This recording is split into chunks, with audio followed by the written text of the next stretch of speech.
ആമിന താത്തയുടെ പൊന്നുമോളാണ്, നാട്ടിലെ ചേലുള്ള പെണ്ണാണ്.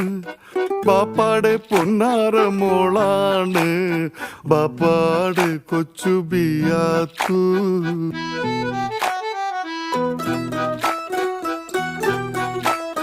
കരിമീൻ പിടക്കണ കണ്ണാണ്, കവിത തുടിക്കണ കണ്ണാണ്. കരളില് മുന്തിരിച്ചാറ് നിറയ്ക്കണൊരഴകിന്റെ പൊന്നുളി മുത്താണ്.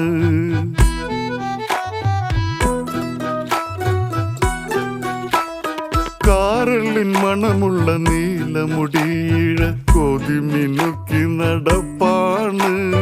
മാനത്ത് മിന്നണ മാണിക്ക പൂത്താലി മോഹിച്ച് കാലം കഴി